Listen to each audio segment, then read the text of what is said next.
Yeah, man, I'll tell you what, that dang old internet, man, you just go on there and point and click, click, click, click, click, click, click, click, click, click. It's real easy, man. Yeah, baby! Talk. 3, 2, 1.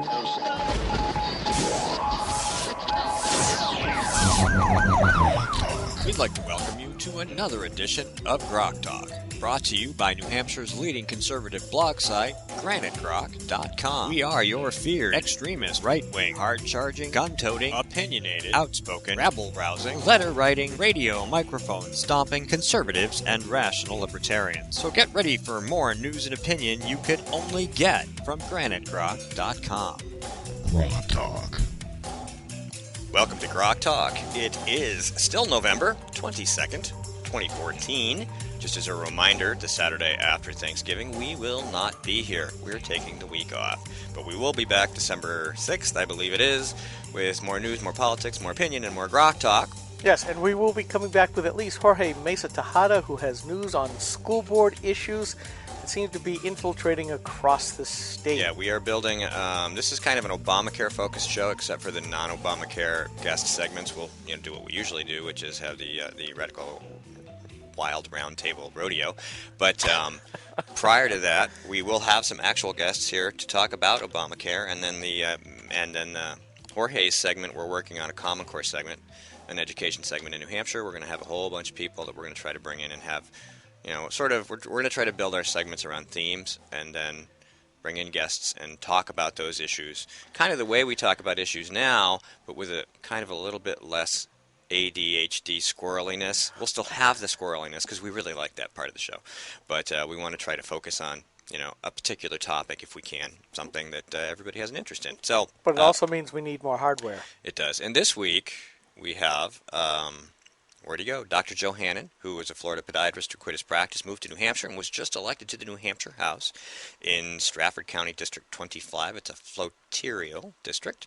And we also have Dr. Jeffrey Singer, who's a general surgeon in private practice in metropolitan Phoenix. He recently wrote an article in The Hill in regards to the Physicians Foundation survey titled Why Doctors Give Obamacare a Failing Grade. We're going to talk about his article. We're going to talk about the survey and get his thoughts on the developing landscape in healthcare in America. We also have on the program, at a distance, Mr. Rogers. He's not in California, but he is in Hollis.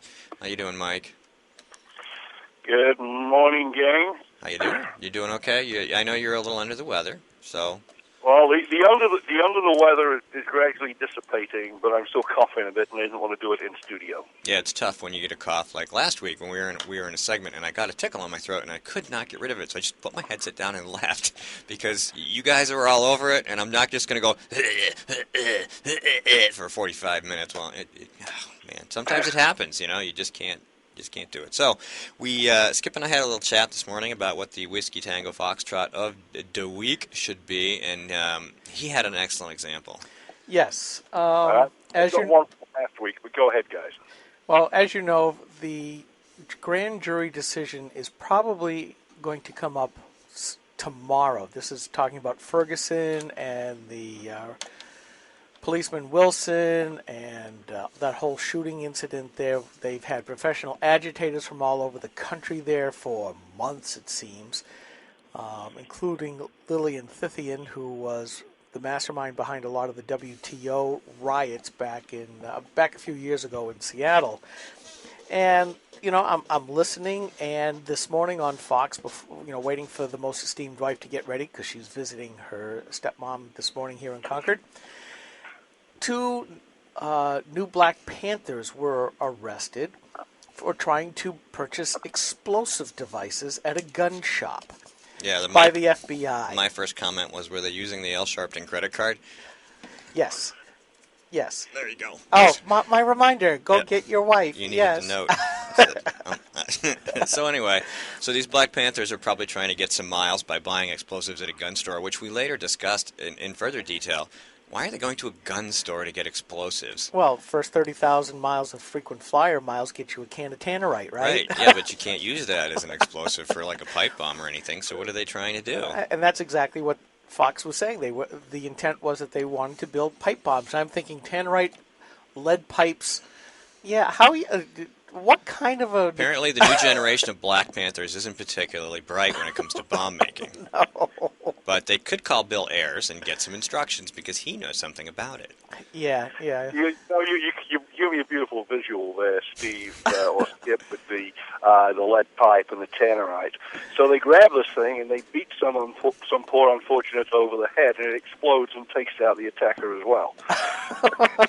Because that's the way tannerite works. You hit it hard enough, it explodes. Well, actually, for the listeners who don't know what we're talking about, it's a binary type compound. You can buy it pretty much at most gun stores. You have to put two different types of little pellets together, and it needs the shock wave of a high caliber device, usually a 308 or better, and then that shock wave makes the two chemicals react to each other, and you get this nice big cloud of orange smoke and a big bang. You will have heard the bang when we are live at the Londonderry Fish and Game Club. Yes, several times over. Mm-hmm. And it is kind of fun when you're shooting. You watch a target explode. It's kind of nice. But for what these guys wanted to use, absolutely ridiculous and absolutely, well, probably safer than a safety match because it wasn't going to go off. But that was it. Plus, we've also got actually a more serious one that we should probably talk about, which was President Obama deciding that he was not only going to be the executive-in-chief, but now going on to where he used to say, I'm smarter than all my policy wonks, I'm smarter than this person on my staff, and I'm that person on smarter my than staff. myself because I'm contradicting everything I've said for the last 5 years. Yeah, and he's decided he's going to be now the legislator-in-chief and judiciary-in-chief. This is a very what-the-F moment in the life of the Constitution because for the first time we now have a president that could care less about the Congress, could care less about the Constitution. We've heard his words, but his actions are louder than his words. And frankly, everybody's looking around going, what the heck do you do with a president who is absolutely unconcerned with following the Constitution? The founders said that the Constitution is made for only a virtuous people. And now we've got a president who I would say is not virtuous in the way that is anyways meaningful.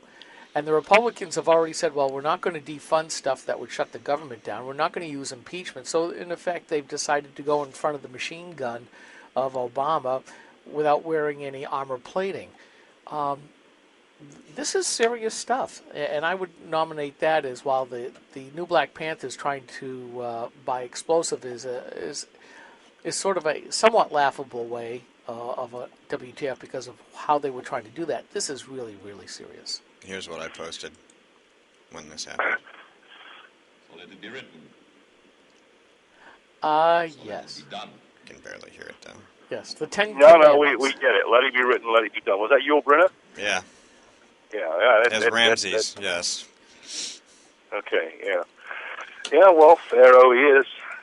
That's right. Obama the First. That's what I called him. Yeah, it's a very sad state of affairs, and you say about a good and moral or good and virtuous people, and that's really part of the problem. We have to ask, first of all, is he deluded or is he evil, and does it make any difference at this point? And the second thing we have to ask is about our esteemed opponents, the Democrats, with whom we are happy to have differences of opinion on policy, but when they, too, conspire to undermine the Constitution, it makes them, in effect, either Marx or Satan's useful idiots. Well, Mike, let me get your opinion on this, because I think I don't think it does the Democrats any favor. He clearly hasn't done them any favors, and it's really not about his party. Is it maybe maybe it's just a legacy issue? Maybe Obamacare is becoming such a disaster. It's becoming clear that this is not going to be the thing that history remembers him for in a positive way. So now is he looking for something else that the left would love him for? Maybe, except I don't think even all of the left is gonna love him for this. Well, I didn't say the American left necessarily.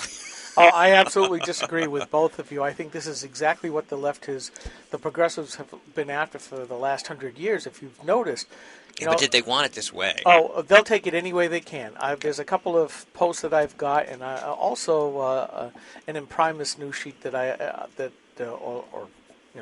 mailing that I've got that talks exactly about this. They've been trying to get rid of the Constitution because all they want is the power, and they don't want the limiting capability of that Constitution. That's why they got rid of they got rid of the, not got rid of, but they put in the 17th Amendment that said, senators would be publicly elected instead of, looking out for states' rights. That's why they went with the withholding for income tax. And at every point, the enlarging of the imperial presidency has taken power away from Congress. Congress has given it away in a lot of cases. So you've got this unitary leader, and that's exactly what they want. They want power. They'll take power. They're multi-generation about seeking that power. And the more that they can disable the Constitution, the better they like it. That has been the biggest thing. And now that we've gone into a highly, highly partisan area, you could say for the last decade or so, we've seen where partisanship between the Democrats and the Republicans have started to out-trump the different branches' responsibility to the Constitution. One would think that both the House and the Senate would have been fighting tooth and nail against the infringement of their power by the executive branch. And as we saw with Harry Reid, it's been the exact opposite. They've been schlepping as much power as they can over to the presidency as fast as they can. And this is where we've wound up. Skip, there are assiduous termites eating away at the country and the Constitution, and their name shall be Democrats. But that's not the only thing. They are lazy and venal. They are lazy because they will not do the work themselves. The reason we have the mess that we have is that since probably at least the 50s, both parties have created legislation which has either created or empowered agencies to make the laws themselves. In other words, they pass an airy-fairy, good-sounding, well-meaning, we think, bill that passes all the real responsibility off to a big bureaucracy which is inherently evil because of the way bureaucracies work. And that ends up doing the unpopular heavy lifting. And really, it comes down to it. All these people care about is that they've got favors to hand out so they can rake in contributions for their campaigns and stay in power. And if somebody else gets the blame for the dirty work, that suits them just fine. The problem is, this is no way to run a constitutional republic with the people in charge. Oh, I certainly agree with you, because if you look at, Obamacare is certainly the quintessential piece of legislation that has done this, where it says the secretary shall, in making decisions, setting up rules and all of that stuff. They have, and we see this here in Concord, and we asked Bill O'Brien about it when we did our interview with him. We need to stop this rise of the administrative law regime, because that's just another form of totalitarianism.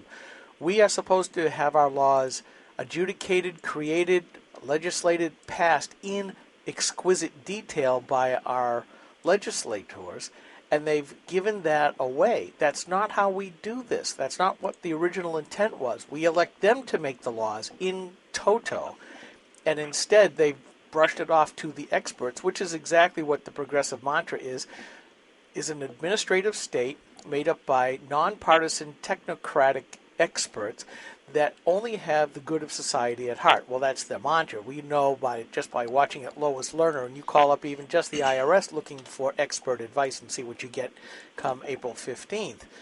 But it's awful. And we have seen in time and time again that the nonpartisanship has only been in words and deeds until they gain power. Sort of like that other branch of politics, socialists and communists, that do exactly what they have to say. They put on the facade until they get the power to do what they want.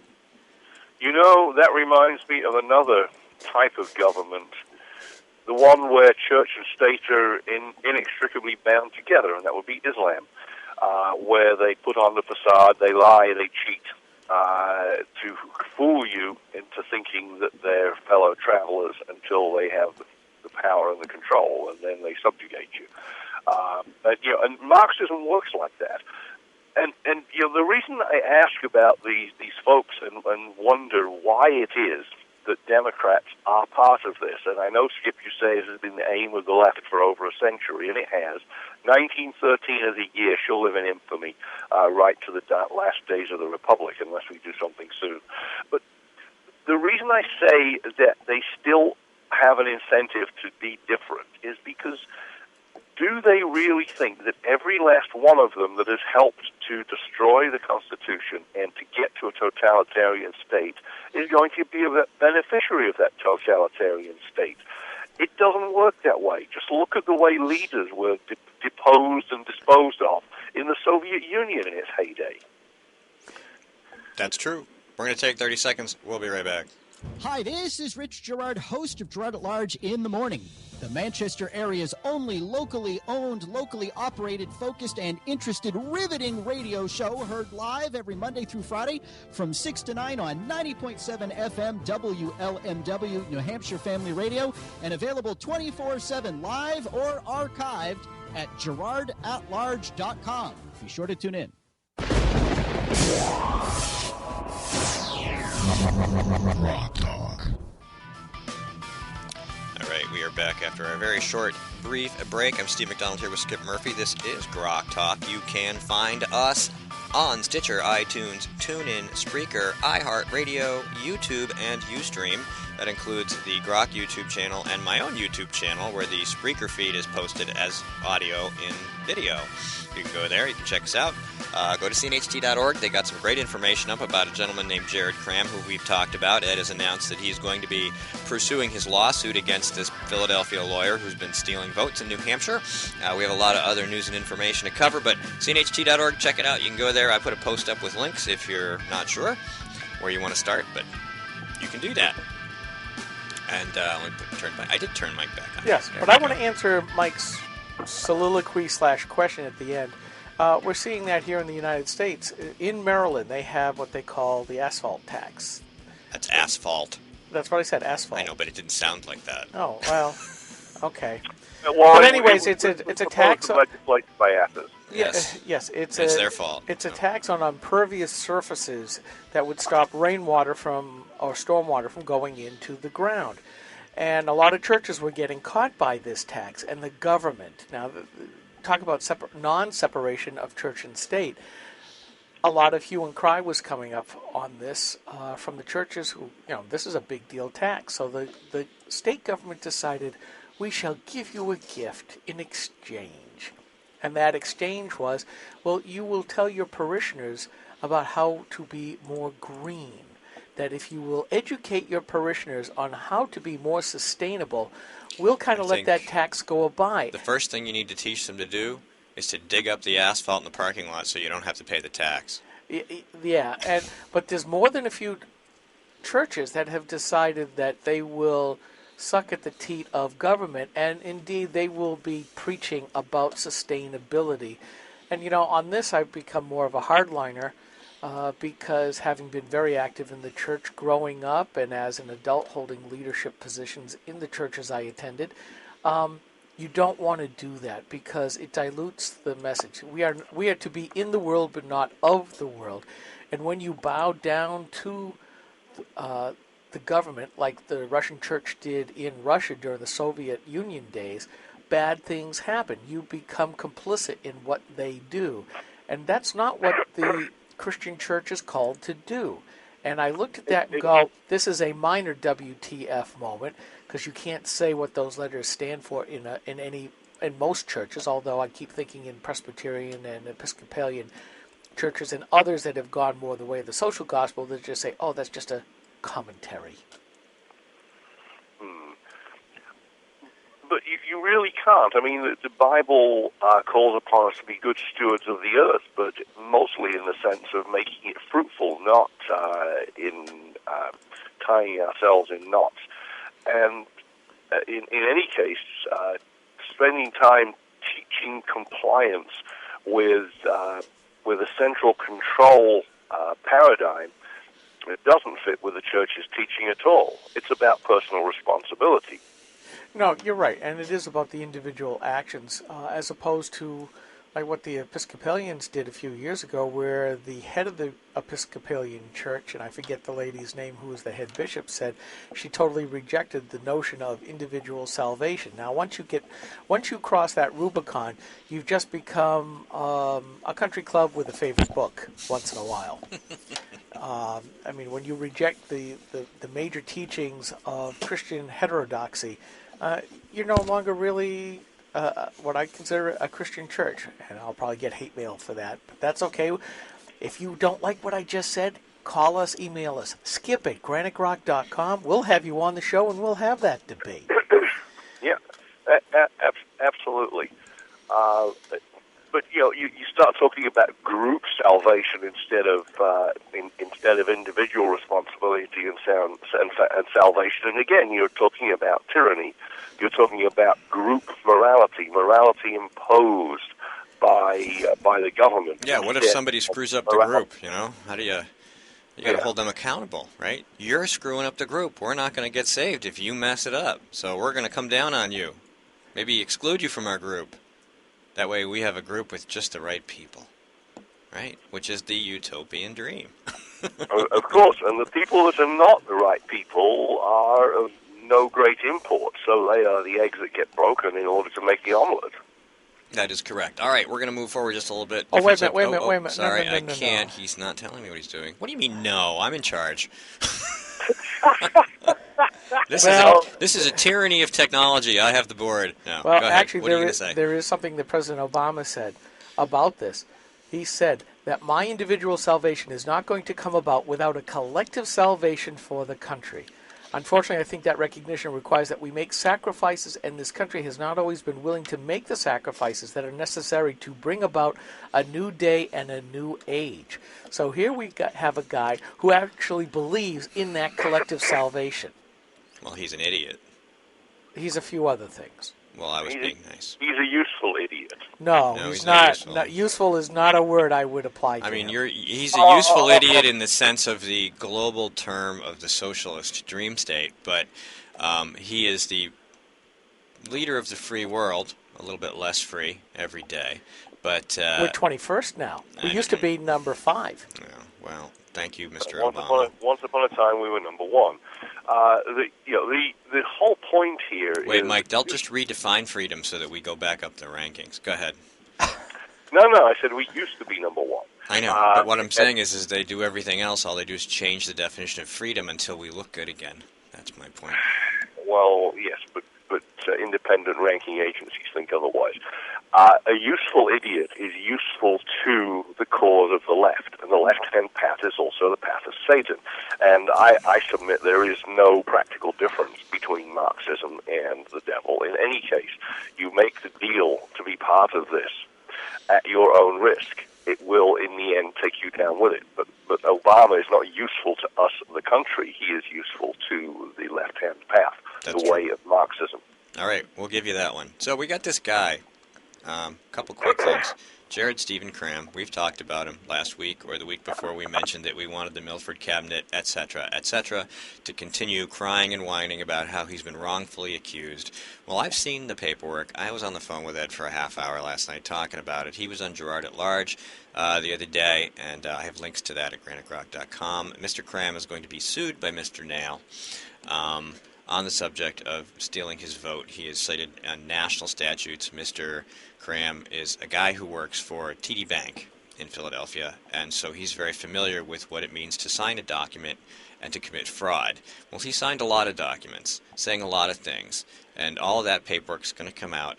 There are aspects of this situation that are local. There are aspects that are dual state, because we're talking about Pennsylvania. Pennsylvania has domicile laws. They have residency requirements. They're pretty strict. So Real ones where you say you live here, you sign paperwork saying you live here, and they take it seriously. But then you come up here and then you sign a piece of paper saying you live here and you're going to vote here. Well, that creates a problem. So anyway, all of this is going to come out. Some local interference related issues in the investigation of this particular problem will come to light at some point. And I think it'll all be very entertaining for us. People on the left are going to be very unhappy, and that's what we like to see, because they've been helping people steal your votes. And once this case comes to light, once discovery begins in process, once this hits the press, the actual press, which may or may not pick it up, we will definitely cover it. Gerard at Large will cover it. All the local new media folks will be all over it, so you may have to look there to see it and hear about it. But a lot of people are going to become uncomfortable because based on the decision made in this particular case, we will have precedent. And once you have precedent, you can start pointing your fingers at other people who do very similar things that cause very similar problems.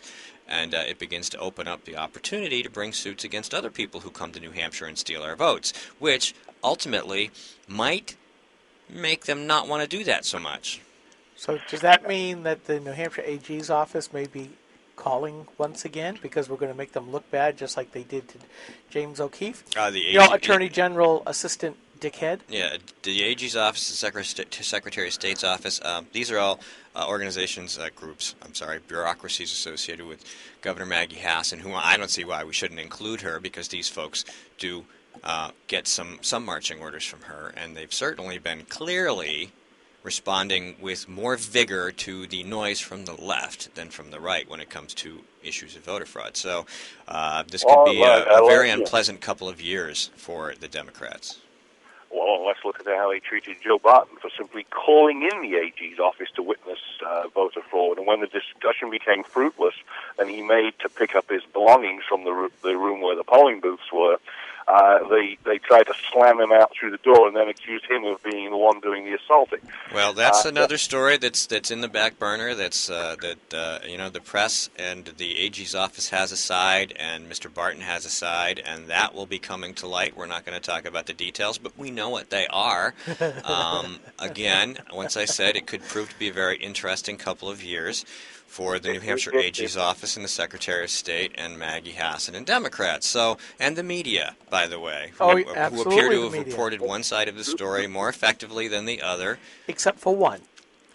Bill Binney's NH1. Mm-hmm. Right. Okay, so next up, we got a couple minutes. I want to hit a couple more local issues. Skip wrote a really nice article about the choo-choo people in New Hampshire. They've been trying to get commuter rail for years. We've written extensively at Granite Grok about this problem, about the costs, about the waste, about who will pay for it, about the taxes they've considered passing to support it because there will never be enough people riding this thing to pay for it, and how it's actually cheaper for the state to just continue to upgrade Route 93 and other major routes, significantly cheaper than it would be for us to maintain commuter rail. But there was a big article on the front page of the Union Leader this week, and it's a topic that comes up every legislative session, just like gambling. Lou D'Alessandro is going to bring up gambling again, and the same people that bring up the train are going to bring up the train again. And and I keep looking at the numbers, and that's what all of these people don't want to talk about. That the numbers I put up on this guess was $10 per estimated rider one way. So if you get on in Nashua, they're going to give you a $10 bill. You get about 10 seconds because I forgot when the segment was going to end. Maybe we'll come back to this if our guest doesn't show up. This is GrokTALK. We'll be right back. When asked whether she still supports Obamacare, Senator Jeanne Shaheen said, "Yes, I do continue to support the law. We're beginning to see some positive results." How can Senator Shaheen say we're seeing positive results when 22,000 of our neighbors have already lost their health insurance? What's worse, the Boston Globe reports the state's only health insurance provider radically reduced the number of hospitals in their network, forcing some people to drive over an hour for lab work, even when there's a hospital within a few miles of their home. When pressed about lack of access, Shaheen said, "There are some hospitals that are not covered, unfortunately, and I certainly hope that's going to change." Jeanne Shaheen promised us we could keep our doctors and our health care coverage. Now she hopes we can get to a local hospital? Call Senator Shaheen at 603-647-7500. Tell her we need more than hope. We need leadership. Paid for by Citizens for a Strong New Hampshire. Hi, this is Rich Gerard, host of Gerard at Large in the Morning, the Manchester area's only locally owned, locally operated, focused, and interested riveting radio show, heard live every Monday through Friday from 6 to 9 on 90.7 FM WLMW New Hampshire Family Radio, and available 24/7 live or archived at GerardAtLarge.com. Be sure to tune in. This is the Coalition of New Hampshire Taxpayers. We're located at 8 North Main in Concord, New Hampshire. This is a repository for all things conservative and municipal. So if you have a problem in your town, your school, your budget committee, the right to know law, and now at the top of our list is voter fraud. You have a tip for us, some information for us, you want to join or help us out, cnht.org. Feel the power. Oh, I can feel it. Our moment of triumph approaches. It's GrokTALK. 3, 2, 1.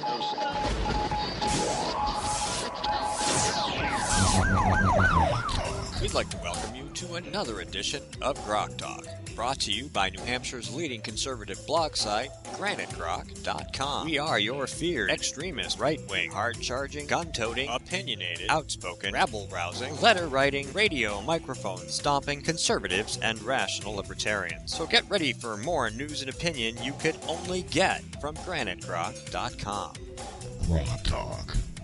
Welcome back to GrokTALK as I push the funny buttons. And Dr. Joe Hannon isn't quite here yet. He might have gotten tied up. He might have problems parking. We might have had a scheduling issue, and I'm trying to hunt that down. But hopefully he makes it at some point today so we can have a conversation. In the meantime, we will be talking about whatever it is we do while we're talking about things, which could be anything at all. GraniteGrok.com is responsible for the content, the equipment, the delivery system, and everything else that goes with it here at GrokTALK, and we appreciate all that, and we hope you do too. And most especially our opinions. So while we're on Choo Choo Choom and what they're smoking, let me propose this radical idea.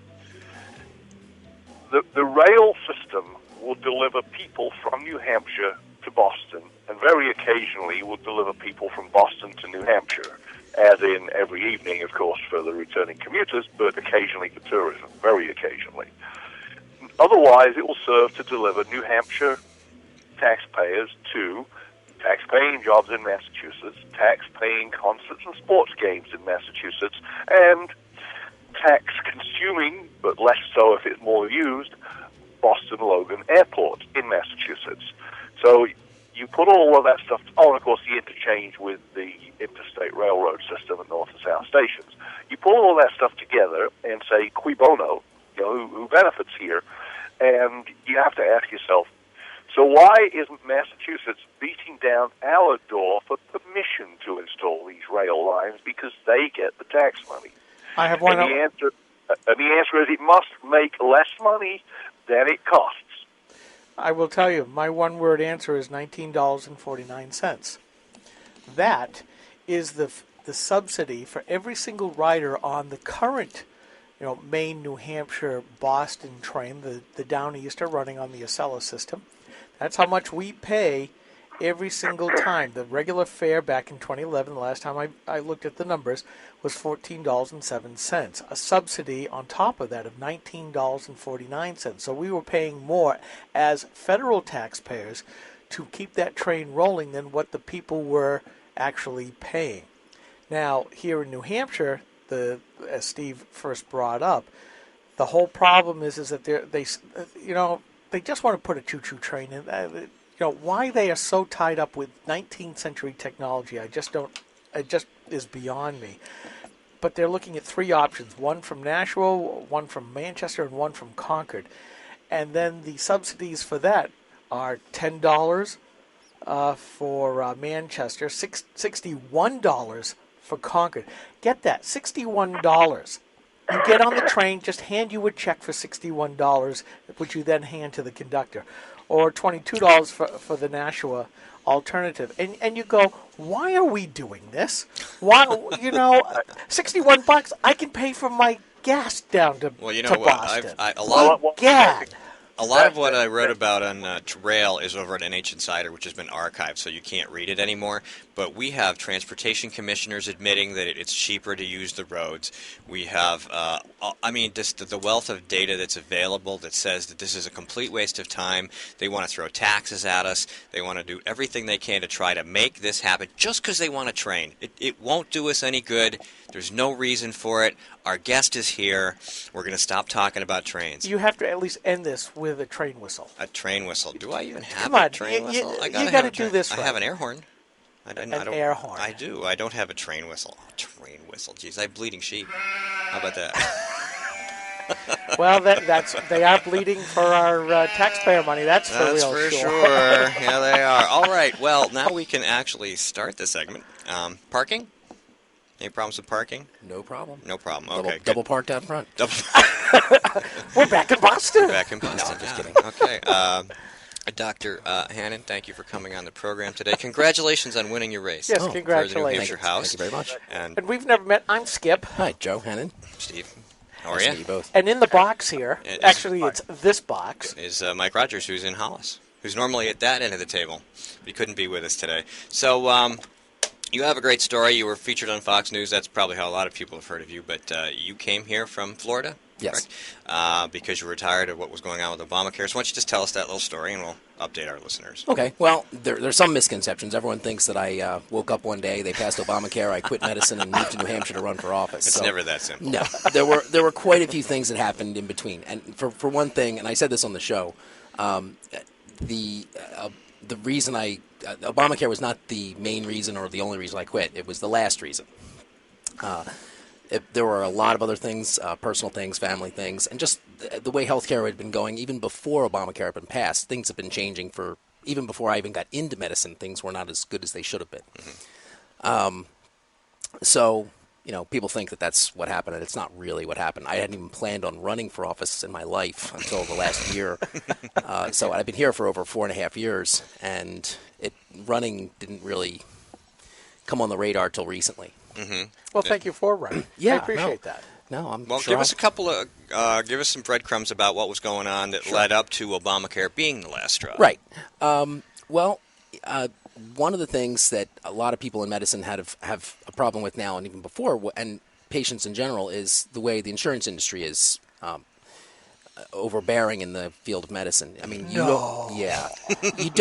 there's really not much of a direct doctor-patient relationship in medicine anymore. There hasn't been for a long time. There are some practices where you actually pay for fee for service, where the patient says, I'm going to give you money. The doctor says, I'm going to give you service. A concierge type. Concierge, or even fee. It's not always, concierge is one term, but another is just fee for service. Some doctors post their costs and people come in. I worked a little bit after I got out of practicing with a concierge practice that was selling his franchise model. Very successful. The doctor had been a pediatrician. He'd been seeing over a few thousand patients a year. And it's pretty tough when you have thousands of patients, and everyone here that has children has been in a waiting room. You have 10, 15 other sick kids in a waiting room. And when we had our first child, my wife knew this other doctor's wife. All four of us were doctors. And he had a concierge practice, so we were one of his earliest patients. And it was about $1,000 a year, which sounds like a lot of money, but with the cost of health care, it's a drop in the bucket when you have that level of care. The doctor came to the hospital when the child was born, came to the house to do visits, all kinds of stuff. We never waited once in a waiting room. We went to his office in his house, and we would have an hour to spend with him just every time we went. This is something that seems like a luxury, and it is, but it's something that can be provided when you pay your doctor. Mm-hmm. And cutting out the middleman. He didn't have 4 people in the back office doing paperwork. He had a billing person. He had an assistant. He wasn't doing paperwork. He was doing a lot less. He was doing a lot less. Now, because we have Dr. Jeffrey Singer coming on in the next segment, who just did an article in The Hill, and based on a survey, and I was just going through the survey, and it said doctors are spending 20% of their time on paperwork. 22. 22? Is it 22? Okay. But maybe a different study, but yes. And that's non-medical related paperwork. Right. That's not including writing in your chart, this is what happened to Mr. and Mrs. So-and-so today. This is just non-medical paperwork. And that's the doctor's percentage of time spent doing it, not his staff. And the average doctor has a pretty big staff that just takes care of the paperwork. Now, my story was a little bit different. I don't know if this was a good idea for me to do or not, but when I started practicing, I didn't even take insurance. I was actually a fee-for-service podiatrist. I don't know too many of us because most of us heavily rely on the elderly population, diabetic population, and it's almost all Medicare coverage for a vast majority of it. So I wasn't as busy as some podiatrists were, but I was able to spend more time with each patient. I didn't have 3 people in the back room doing billing. Was I making as much as I could on Medicare? For the work I was doing, absolutely.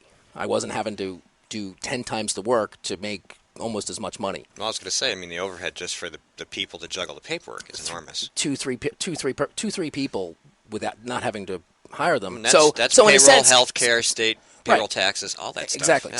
So in defense of the Affordable Care Act, it does create jobs because you need more people. You need more people to do this unnecessary paperwork to keep up with these overhead and this increased bureaucracy we have. Plus, we have all these wonderful IRS agents that we had to hire. I think it was 16,000 IRS agents that are being hired to deal with this. It's not productive, though. So, but it is creating jobs. And there was a White House staffer. I can't remember who said it. One of the spokespeople said that Americans work too hard, and they get to spend more time with their families because one of the provisions of Obamacare was you're full time if you're making over 30 hours a week. Yeah, funployment. Right. So, so some people are getting their hours cut because employers can't afford to give everybody working 30 hours a week health care coverage. So you see a lot of people, we've had increased jobs in the last several years, but most of them have been in part-time jobs because if you make 30 hours or more for a large company, even though it hasn't kicked in yet, employers know this is going to be an increased cost they're going to have to face in the following year. And all those growth. Now, there was a lot of growth in healthcare jobs, too, which we have to assume is paperwork and administrative. And it's not always as simple as just the one thing. Absolutely, we do have more paperwork, more people, but we also have to look at the fact that baby boomers are getting older and there's a greater demand for healthcare. So what do you do when you have a greater demand for healthcare? You make it less attractive for people to go into medicine, and you're going to have less doctors. We already have somewhat of a doctor shortage in this country. 50,000 odd? 50,000 plus doctors that we don't have enough of now. Now, if we had increased medical schools, podiatry schools, dental schools, and started doing that today, to get those new doctors that start school this fall practicing is going to take 10, 15 or more years. So this isn't something that you can fix overnight, even if you wanted to.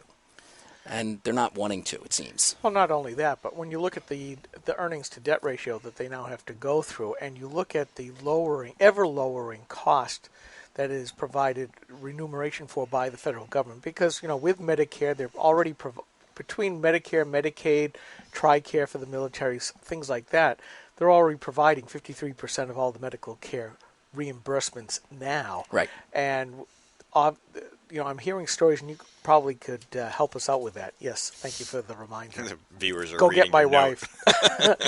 wife. That the Obamacare payment plans on this wonderful health care coverage that we all now have, a lot of doctors are not. They're bad on Medicaid patients. Now it's even worse with the Obamacare health plans because they pay even less. Than Medicaid, I'm not sure if they pay less than Medicaid per se, Medicare. but they paid less than Medicare in some instances. Yes. Now, Medicare, some doctors like it a lot because it does pay on time compared to some other insurances. But it's low. But it's a lower payment. I forget if it's 80% or something of the average cost of treating these people. But the Medicaid payments are abysmal. Medicaid, to give you an example, and this isn't firsthand knowledge because I didn't take this, but I know a lot of colleagues that did. A Medicaid reimbursement for an average podiatry visit was very, very low. We're talking 50%, 40%. It was extremely low. Yeah. Medicare would be, not the greatest, but it was bread and butter for some if you did enough volume. But you have to see a lot of patients to make up that difference in volume. 10 minutes per. It's a lot like HMOs. You get paid for seeing more people less frequently. But the difference is with the Affordable Care, some of the Medicare plans is it's not less frequently, but you just have to do more. Yeah. So And like USA Today ran that story where the Obamacare rules now, say with readmittance, are killing the rural hospitals. And they're the places that the Obamacare Act was supposed to help, but they set up such contradictory type of rules, they can't do it anymore. And you're seeing a lot of hospitals going out of business or shutting down parts of their businesses. And face it, folks, this is not just a calling. It is a business, because if you don't have the money, you're not doing anything. So a lot of my colleagues work out in Southern California, and they keep telling me, this hospital just closed, that hospital just closed, because a lot of the, switch topics slightly, a lot of illegal aliens come in, use the ERs because they are designated federally as being free. If you can't pay, they still have to service you. And they've closed the ERs in a lot of other places. Sometimes hospitals just go out of business. And that's All right, it. we're going to take a really, really short break, and when we come back, we'll talk about what you want to do in the New Hampshire House regarding healthcare, Medicaid expansion, all that stuff. Okay, we will be right back.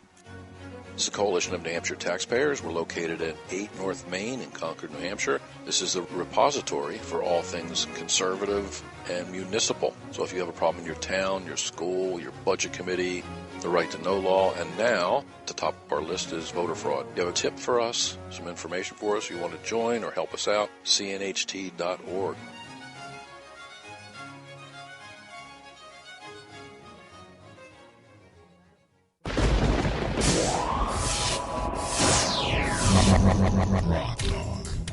All right, we were back with Dr. Joe Hannon, who was recently elected to the New Hampshire House in Stratford District 25. That's a flotarial district? Yes. Is that correct? Okay, so you've got plenty of healthcare experience. You've been involved with the paperwork. You understand Medicaid. Welcome to New Hampshire. We just created a sunset provision in a version of Medicaid expansion for our broad scope of patients who are all dropping their existing insurance to move over to Medicaid. So let's talk about that. What? Where do you think we stand, and where do you think we need to go when it comes to that? Well, the argument for the expansion was obviously there are people that need care. But one of the biggest problems with the expansion is not everyone that is getting this program didn't have coverage before. You're getting a lot of these people that had been dropped from their employer's coverage, or a lot of people, not just here but across the country, that didn't have health care coverage chose not to have coverage. I'm not saying all of them, but a decent percentage of them. And my son was one of them. Coming out of the Marines, he decided he'd rather have a Harley than pay the insurance. He was an invincible. And he made that bet, and it worked for him. Most young people are. And the problem is, if something does happen to them, they're kind of out of luck, but the percentage of people that happens to is extremely low. And they're not given the choice. One of my biggest problems is people don't have a choice with this. If people were able to opt in or opt out, that would be one thing. You can have a bad program and make it optional for someone, but if you have a bad program and make it mandatory and you're going to fine them if they don't, I have a big problem with that.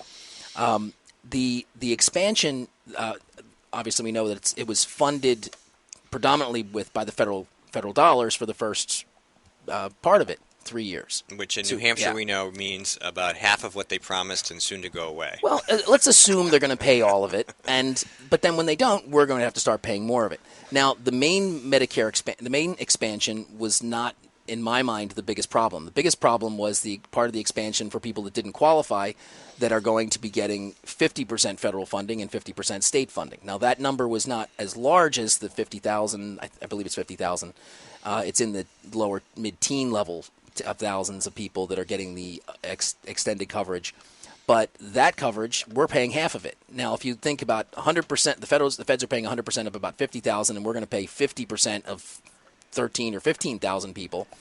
That's actually our biggest problem financially, because we're going to be paying the lion's share of that from the get-go. Tick-tock. Yes. Tick-tock. Now, the projected costs for this are impossible to meet once we have to pay our full portion of it in the following years without doing a couple things. One of a few things: income tax, sales tax, or whatever else someone could think of. I'm sure they can think of something more onerous. Money tree. I'm going to put this out here. This is in large part due to politicians that we have elected to make the hard decisions. This is a harp of mine, that they refuse to create priorities, because everything's important, and we have to spend every single dollar we can grab out of everybody's pockets because they don't want to make the decisions because it'll make them look bad. So whether it's adult diapers, like Maggie Hassan did by taking $2 million a few years ago away from UNH to provide these diapers, or whatever it is. I didn't know where you're going with that for a second. So. Yeah, well, I wanted to just get her name out there. She might be planning ahead. I don't know. But it's those kinds of things when we were paying several $100,000 to plant wildflowers. They're wild. They can do it themselves. Just these kinds of things that they want government to do everything for everybody all the time, and priorities get in the way of doing that. Mm-hmm.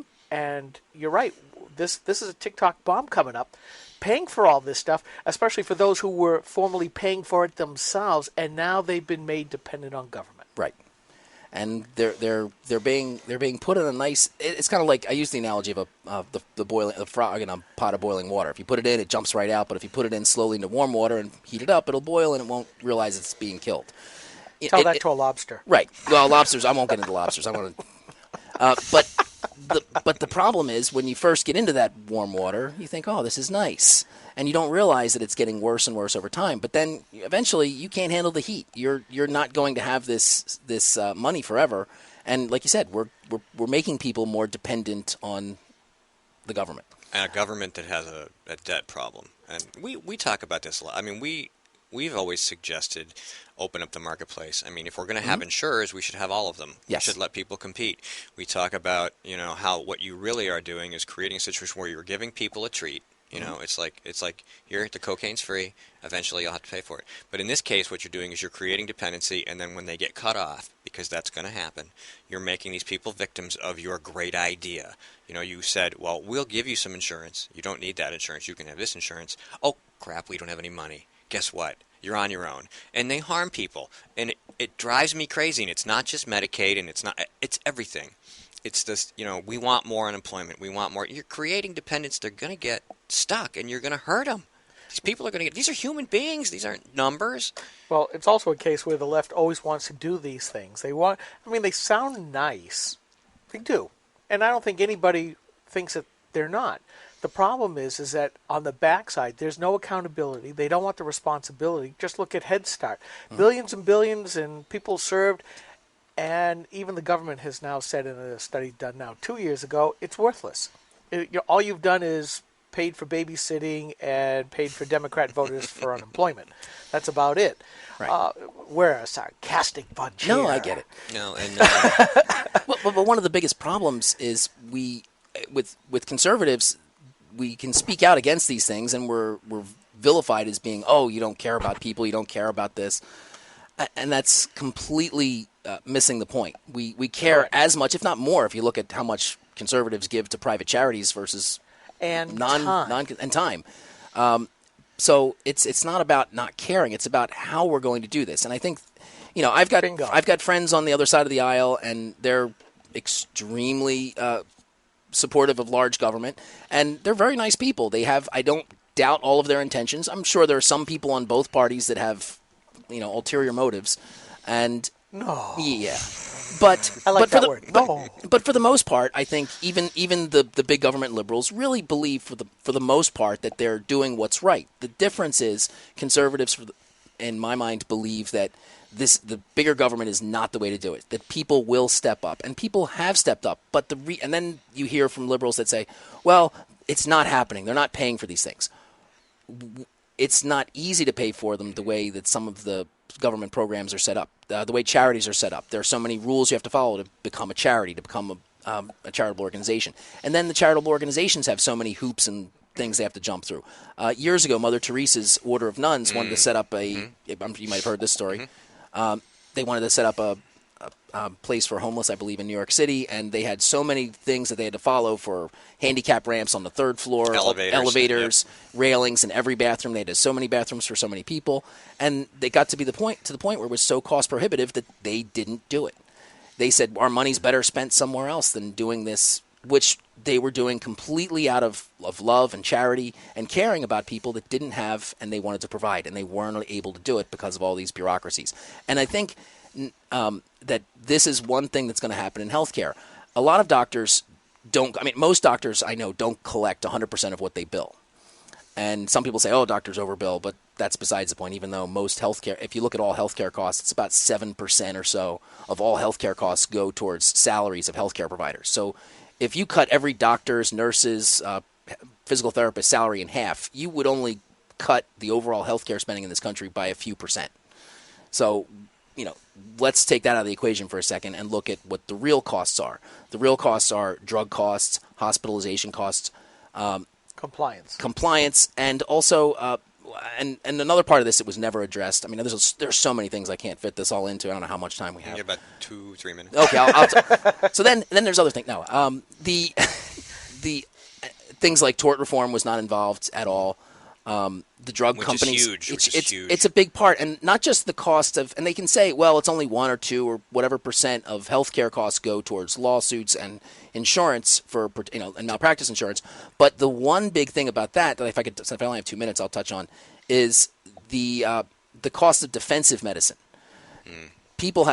Most people have no idea, and this is something you rarely hear about in the news when they hear about healthcare reform, is the cost of defensive medicine, because there's no tort reform, because doctors are worried that if I don't do all the right tests, or if I miss something, and every doctor cares about this regardless of whether they're going to be sued or not. They want to do the right thing, but do they have to get an MRI every time someone has a headache, or do they have to get this test for everything they do? For podiatrists, I know, for heel pain, for example, something that I used to deal with a lot, almost every podiatrist I know will get an x-ray the first time someone comes in with heel pain, for the off chance that maybe 1 out of whatever small percentage of people might have a heel fracture or a bone tumor that's even smaller, more remote chance. Most of the time, you don't need an x-ray. You can do this clinically, you treat it, and if it doesn't work, then you come back, you get an x-ray, and you see, oh, maybe there's something there. But if you don't do that every time for those 100% of the patients, and 1 out of 1,000 might have something wrong, you're going to get sued for $1 million, $2 million. So you're going to spend that extra $50, $70 for the x-rays, and even though you may or may not have needed them, you're going to order it every time. And my wife's an emergency room physician, and I asked her one night, I said, okay, how much do you get paid, and how much do you bill in procedures that not that you don't need, but that you may have done without? And the number was staggering. How much they sometimes do, and not just her, everybody. And she's not ordering. They're not unnecessary tests. They're tests that they can be justified legally, medically, but a good clinician doesn't always need to run every test. I was always taught that a history and talking to the patient is one of the best ways to do it. But the less time you have to talk to someone, the less you can learn from them, and the more you have to rely on tests. Okay, we're just about out of time. What committee assignment do you want?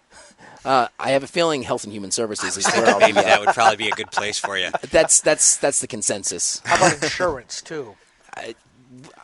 Yeah, that sounds a little too wonkish. Yes. I'll go wherever I'm needed the most. So I'll put in assignments, but I'm going to go where they need me the most. All right, Dr. Joe Hannon, thank you for coming in and spending some time with us today. Good to have you here. All right, I'm Skip Murphy. He's Steve McDonald. Wow. I got that backwards. How you like that? Wow. I'm Steve McDonald. My wife's Skip going to be Murphy. so surprised. Coming when I up drive next, Dr. Jeffrey Singer. We'll be right back.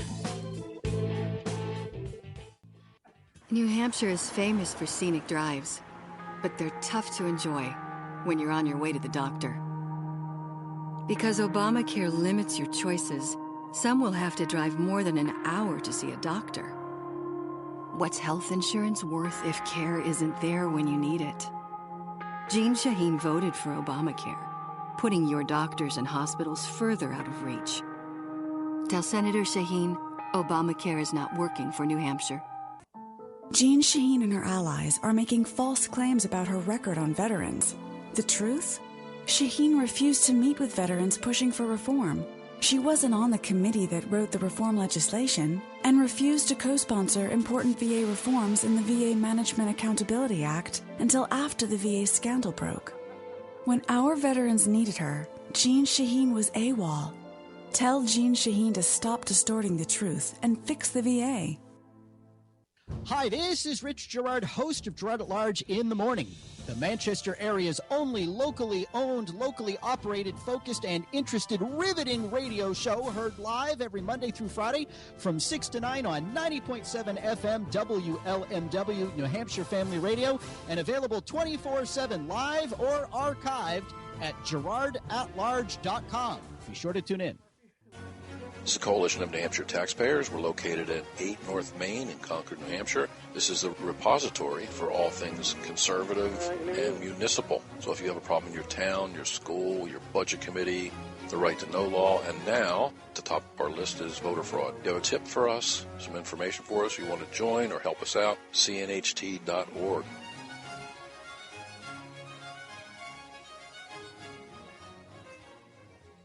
Senator Jeanne Shaheen said, if you like your current health plan, you can keep it. That's not true, Senator. 22,000 New Hampshire citizens have been kicked off their insurance plans. Hospitals in Rochester, Concord, and Portsmouth, they aren't allowed to provide care under the exchange. Senator, you were wrong in your comments. You should apologize for your misleading remarks. I'm calling Senator Shaheen at 750-3004 and telling her I want my doctor back. You should too. Paid for by SaberPac.org, not authorized by any candidate or candidate committee.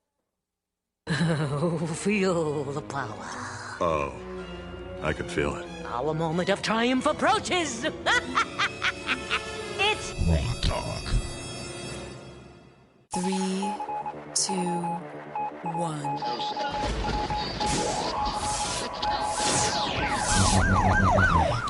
We'd like to welcome you to another edition of GrokTALK, brought to you by New Hampshire's leading conservative blog site, GraniteGrok.com. We are your feared extremist, right-wing, hard-charging, gun-toting, opinionated, outspoken, rabble-rousing, letter-writing, radio microphone stomping conservatives and rational libertarians. So get ready for more news and opinion you could only get from GraniteGrok.com. Rock Talk.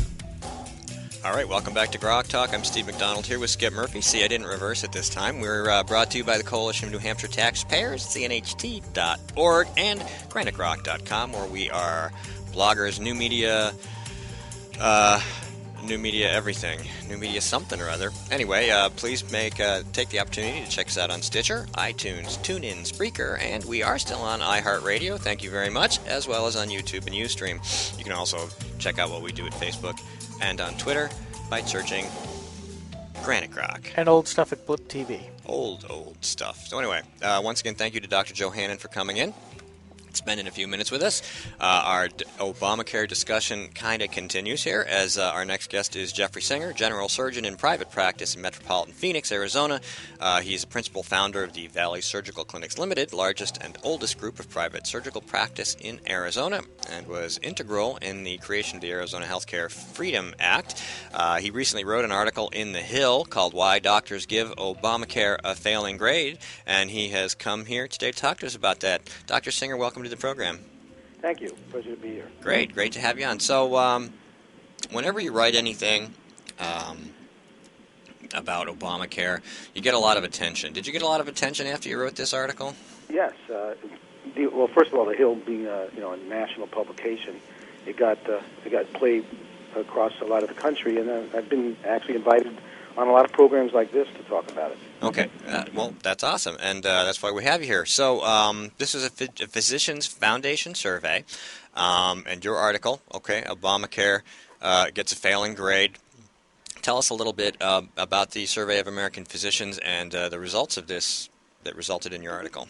Yeah, the survey showed that approximately half of the physicians, when asked to grade Obamacare, this is practicing physicians around the country, gave it a F grade. And only about 25%, less than 25%, gave it an A. I'm surprised anybody did that. And then the rest gave it a B or C or D. So, and it's not a surprise because I'm in clinical practice. I'm in addition to being part of doc squads and being an adjunct scholar at the Cato Institute. And what I've found since Obamacare went into effect in a little over a year ago, when they started, rolling out, implementing it, making it go live, was my patients' lives were being disrupted, and my ability to practice medicine was being impacted tremendously. There was a tremendous amount of micromanagement interfering with the way I practice medicine. I think actually compromising the way I could practice medicine. So, for example, around October of 2013, people started getting these notices. Those plans that they were told if they like it, they can keep it, and if they like the doctor, they can keep the doctor. Well, there were a lot of people who had plans that they liked and they thought they can keep, but they were suddenly told they were, quote, substandard because they weren't what's called ACA compliant. So, for example, people in their 50s who didn't have maternity benefits, Mormons who didn't have alcohol, treatment programs, coverage in their plan, that kind of thing. And so the program, their insurance was canceled. And then they suddenly had to go get new insurance, which was now ACA compliant. So they go onto healthcare.gov, and in order to make these insurance plans that are available through healthcare.gov not cost even more, because, all these mandates on insurance now have made insurance very expensive. So the insurance companies design these plans that have very, very narrow networks.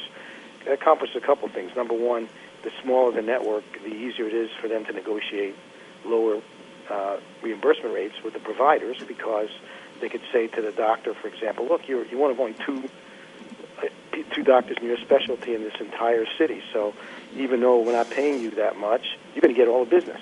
And that's part of the way they use that to justify, the negotiation. In addition to that, because there are fewer doctors, that creates bottlenecks. So if you, the patient, want to get in to see a doctor, and there's only about 2 or 3 in that field, you may have to wait 6 weeks to get in. Well, that's just fine as far as the insurance company, the payer, is concerned, because the longer it takes for you to, take advantage of what they're covering, the less they have to pay out. So all of a sudden, a whole lot of patients were finding that I'm no longer their doctor, and sometimes, in my case, I'm a surgeon. These are very serious matters we're dealing with. I've had patients who were getting ready to have stage 2 of a 2-stage surgical procedure, and now they can't see me anymore. I had a lot of primary care doctors calling me up saying, I can't refer my patient to you. I have to refer this patient to a surgeon who's 25 miles away that I don't know. Can't you get on this plan? And I said, well, not only can I not get on the plan, actually I don't want to get on the plan. So, sorry.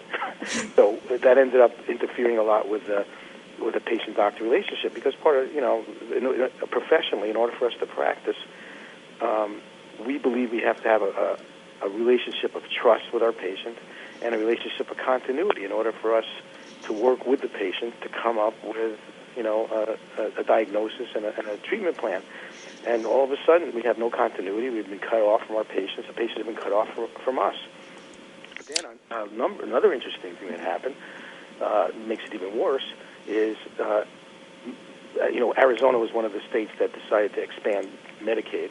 And so a number of people had told me that they had their insurance that they were paying for. They liked it. They thought they can keep it. It was canceled on them. Then when they went to healthcare.gov and they were asked to enter their income, they were automatically enrolled in Medicaid. They didn't want to be in Medicaid, but they were put in Medicaid. Some of them thought, hey, this is cool. Now I don't have to pay anything. I was paying. But, they actually, be careful what you wish for, because if you think access to doctors and hospitals and other healthcare professionals is decreased with the Obamacare plans, it's even worse with Medicaid. The latest survey shows only 44% of the nation's doctors participate in Medicaid. It varies from region to region. So, for example, in the city of Dallas and also in the city of Minneapolis, only 23% of doctors participate in Medicaid. So just because you have this little card in your wallet that says, you have quote-unquote coverage, that doesn't mean anything, because it doesn't give you health care, especially when you may have to wait months to see anybody, and oftentimes you don't see the person you were hoping to see. In my case, being that I'm a surgeon, for example, I do breast cancer surgery, among other things, and sometimes you have a patient who needs immediate reconstruction. They have a mastectomy, and nowadays you team up with a plastic surgeon, and it's reconstructive. It's not cosmetic surgery. So the plastic surgeon reconstructs a breast after you perform the mastectomy, which is much better, psychologically and emotionally for the patient, and helps their recovery.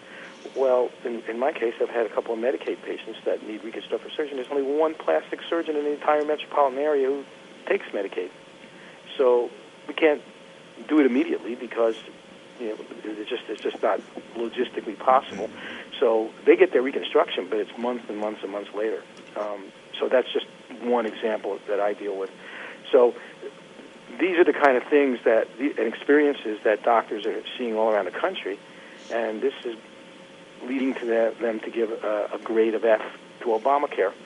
In addition, in order to deal with the anticipated increased spending on health care that comes about by, expanding Medicaid and things like that, which increases utilization, they've attempted to control the expected increase in costs by top-down command and control regulation of the healthcare providers. So doctors have been told you must get electronic health records because somehow they decided that if you have electronic health records, you will make less errors, and therefore that'll save the system money. They base that on the experience that the VA had with electronic healthcare record system. Of course, now we can't trust any of the reports in the VA, but they originally had very glowing reports. Well, the fact is, as I'm sure you know, if it made sense for me to go to electronic health records because I thought it could make me do my job better, and be more productive, you wouldn't have to force me. I would do it. And all of the other industries that have gone electronic, from the banking industry to retailers, nobody forced them to do it.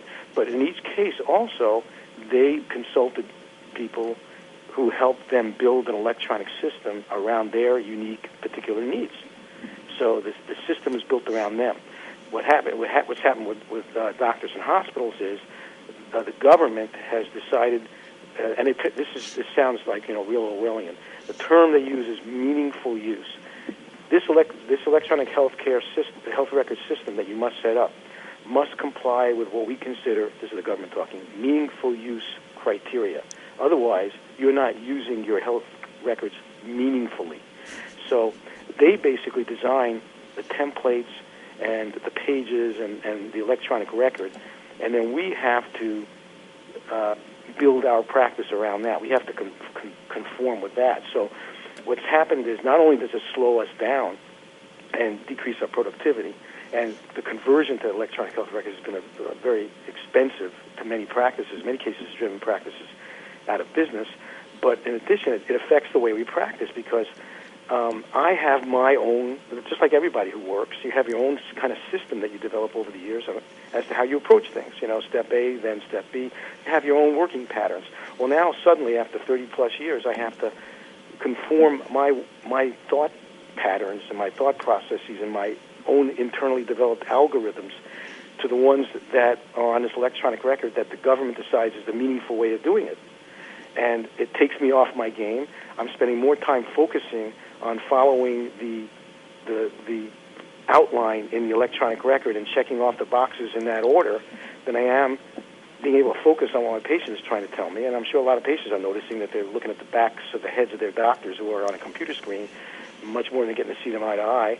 And not only that, but it takes you off your game because when you're following their way of thinking as opposed to your way of thinking, lots of times you realize, oh, you forgot to consider this point because you were following what it was telling you to think rather than what you think. Yeah, Dr. Singer. Yes. Yeah, this is Skip. And again, thank you for coming on the show. My background is in software development, and I've been working for a manufacturing software company for a number of years, so I know exactly what you're going through. And in fact, what you're describing is something that I have seen many times over the years. They're used to an old system. It fit them very well. Now they're moving to our software. But in a lot of cases, we have to be absolutely careful to make sure that that system fits their way of doing businesses, because every business has certain things that they have to be able to do that are completely unique to everybody else. And what you're describing is exactly that same thing. The problem is what you're running into is that while we have to make sure our software fits our customers' use of it, you're having to adopt to the you're seeing that your software is built to the government's needs, not yours.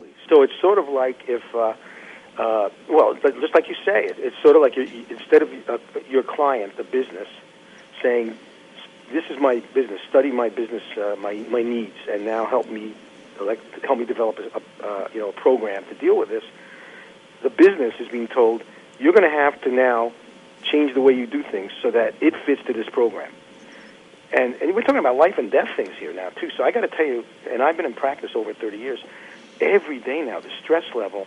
I come home every day thinking, I hope I didn't forget to think of something, because I'm sure you can understand it. You're being forced to it's almost like trying to fit a square peg in a round hole. You're being forced to change your way of problem solving to fit what these regulators think is the way you should think. And in fact, what they've done is that they have forced you to become a government employee. When you really get down to the bottom line, if you're told how you're going to do, what you're going to do, what your reimbursements rates are, what you can charge, and everything else, it's basically following the old Italian model from the 1930s, where the government said, we don't have to own you outright, we just have to control what you do. But in essence, you have become a government employee. Right. Yeah, I think it's called fascism. I was trying hard not to bring that up. Dr. Singer, I wanted to ask you a question. New Hampshire sounds a little bit like Arizona. We did adopt Medicaid expansion, but we have a 3-year sunset provision that's going to be an interesting debate in the legislature in the next 2 years. But we don't have a state exchange. I don't know if Arizona does. No, we don't. But we got cut off the way the plan was set up with Obamacare through healthcare.gov. Anybody in New Hampshire who has to use that got cut off from all the hospitals in Boston. All these are top-flight facilities that are world-renowned, and they have no access to them. Does Arizona have a similar situation?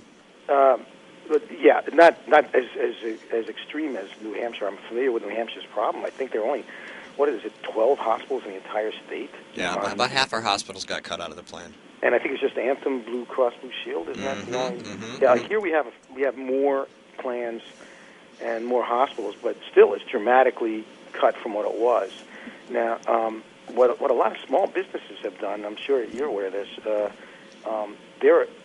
lot of small businesses have found that under the ERISA laws, you could partially self-fund, and you exempt yourself from a lot of the requirements of the Affordable Care Act. And my practice has done that.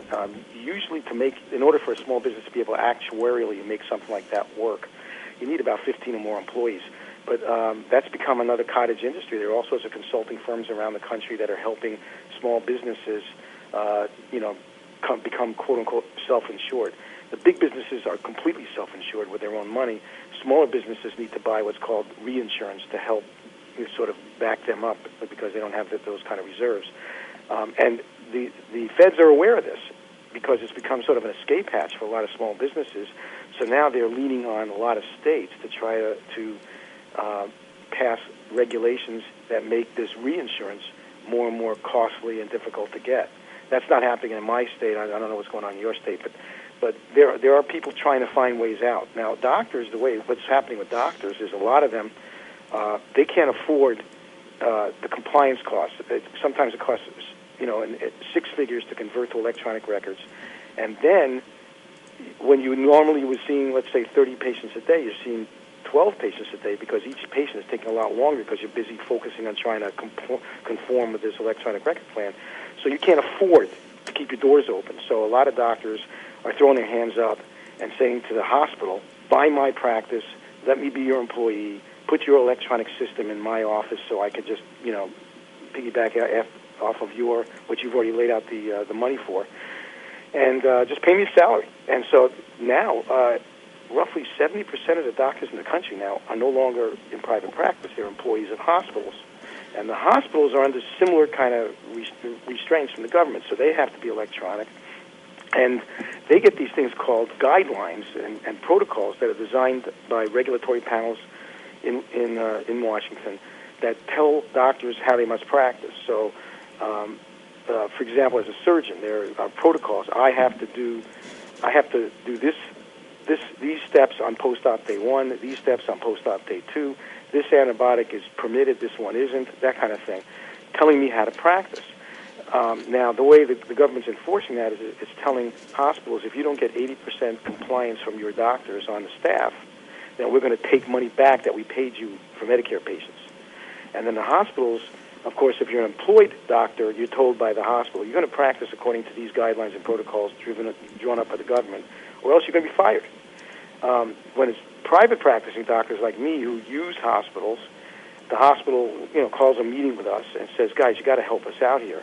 If we get cut, if we have to give money back to Medicare, we're going to have to lay off the staff. We're going to have to cut back on equipment.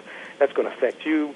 Work with us, will you please? And we're sensitive to that, and we try to work with them when we can. But on the other hand, there's certain protocols and guidelines that we're uncomfortable following, and we take a Hippocratic oath, and our ethics say that my obligation is to my patient. That's the number one responsibility, not to the person paying the bill, not to the hospital, not to the government, to my patient. And if I'm being told to practice according to a way that the guy paying the bill, the government, decides is the best way, not that I think is the best way for my patient, then I'm placed in an ethical dilemma here. Now, question for you, Doctor. With all of this emphasis on the government's bossing you around, basically, and using the money as both a carrot and a stick, is there a reason why we're not hearing more pushback from folks like you, or is it a case of just going galt from the book Atlas Shrugs, where people are just saying, I'm packing up, I'm not going to do this, and now we're getting into a death spiral? That's one part of the question. The second part of the question is, as far as political pushback is concerned, is the AMA being a real roadblock, because they're the ones that control and get paid for all of these hundreds of thousands of new codes that have to go into this software? Do you see your own medical association being a stick in the mud, or actually pointing the pointy end of the stick back at you folks because they know that they're getting money from somebody else? Yeah, the AMA is part of the problem, actually. First of all, only maybe 17% of doctors in the country belong to the AMA now. Wow. As you and your listeners probably know, and this is a separate topic, but the AMA spent the better part of the latter half of the 19th century and the early first half of the 20th century doing a lot of special interest pleading with the state legislatures and the federal government to create a cartel. Yep. So, the medical profession, just like the legal profession, is a cartel, just like the taxi cartel. Okay? And, if Abraham Lincoln was alive today, he couldn't practice law because he didn't go to college, he didn't go to law school, he didn't take his bar exam. So, because there wasn't a legal cartel then, and now there is. So the AMA is part of the problem. Now, the AMA is completely compromised. The majority of their income doesn't come from membership dues. It comes from designing the coding system for which they have an exclusive contract with Medicare and Medicaid. And as a consequence, all the insurance companies piggyback off of Medicare and Medicaid, so they have an exclusive contract. When I started my practice in 1981, this didn't exist. There were 3 or 4 different coding systems, and you didn't even have to use them. You could just send a bill into the insurance company. Actually, and when I started, you could send a bill to the patient, and the patient would then try to get reimbursed from his insurance. And but you were told that it could make things move more smoothly if you use a code, because then the insurance company had a way of adjudicating a claim better. But there are several different coding systems. So when you would submit a bill with a code, you say, I'm using, for example, I'm making this up, the IBM coding system. One of the coding systems was the AMA coding system. So you would just state on your bill which coding system you're choosing to use, if you choose to use a coding system at all. Then in the mid-'80s, a law was passed basically saying, okay, here's it. Medicare and Medicaid will only use the AMA's coding system. So now that's the principal source of income from the AMA. So the AMA no longer, it's compromised, because if it gets too pushy with the government, it could have itself cut off from this cash cow it's got. Now, the state medical associations are each individual independent associations that are affiliated with the AMA, but they have a degree of autonomy. So there have been some state medical associations that have been much more outspoken and renegades, and then others that have been very, very compliant. The Arizona Medical Association hasn't been as bad as a lot of the others, but in many cases they tend to be sort of like deers in front of headlights. They really don't know what to do, and they're generally feckless. That's why they're losing members, because members are saying, why should I? You're not advocating for me. You're basically just you don't know what to do on the state level, and on the national level, you're advocating for yourself to keep your cash flow going. You're part of the problem. Sounds like you need sort of what, and you brought up the taxi cartel. Sort of sounds like you need your own version of either Uber or Lyft. The ride-sharing apps that are just turning that whole model upside down. It's starting to happen, and this is personally, I think this is where this is probably a separate topic. But when we get into healthcare reform, there are a lot of reforms that have been advocated by free market think tanks like the Cato Institute that are realistic things we could do right now in the context of what we're dealing with at this time, like reforming the tax code so that it doesn't favor employer-provided health insurance, and everybody would get basically a healthcare tax credit, a refundable one for those who don't pay net income tax that could be then placed into a health savings account, and you use that health savings account for your health care, including taking some money out to buy whatever kind of insurance you think you want with minimal mandates on the insurance. That's one of several proposals allow people to buy insurance across state lines, things like we hear that all the time. But ultimately what we want to do, if you want to get costs down, is to minimize the role of a third party, because we don't have health insurance anymore. We really have prepaid health care. The tax code has made it where anything you pay for out of pocket is with after-tax dollars. But if you get employer-provided health insurance, the more that is covered by insurance, the more is therefore prepaid with pre-tax dollars. So it's become basically a tax-deferred prepaid health plan. And therefore, the overwhelming majority of transactions are not between the customer and the person providing the service. Instead, they're between the service provider and the third-party payer. Well, any economist will tell you that when you have that situation, so me as a doctor or a hospital, we're not negotiating with the patient, we're negotiating with the insurance company, or Medicare or Medicaid, whatever the case may be. So they have a different set of interests than the patients do. And so, the insurance company is spending other people's money on something for someone else. It leads to an increase in costs. When you have what's called direct care, where a patient and a doctor are negotiating a price, the prices are dramatically less. And we're seeing more and more doctors say, you talk about going gold, more and more doctors saying, you know what, I'm out of this game. I'm not taking Medicare, I'm not taking Medicaid, I'm not taking any insurance. I'm going to do a cash-only practice. If that means that I see 25% of the number of patients I was seeing before, fine, because I'll practice the way I believe is best. I'll feel good about the way I'm practicing, and probably at the end of the day, I'll come out at least as economically as well as I am now, because think of all the overhead expenses I can eliminate by not having to have all these compliance costs and all these extra people working for me to help me meet the compliance. I'm going to have to cut in here because we're almost out of time, Dr. Singer. We did have Dr. Joe Hannon here, who just moved to New Hampshire a couple of years ago. He's been involved in something just like that, and we had a great discussion about it. We only have about 30 seconds left. How would people reach you? I know you're available through Cato, but what do you prefer? I have an email address. It's dr, like doctor, 4, number 4, liberty at gmail.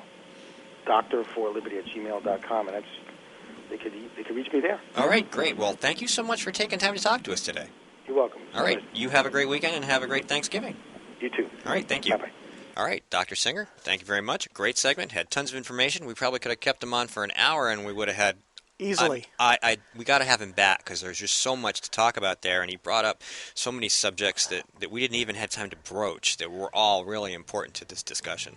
So, but we don't have time for that because we have to go for a little break. Breaky poo. And then we'll be back in segment 4, and let's see if we can get Mike back on the line because it's just us. I don't think anybody else is coming. We'll be right back.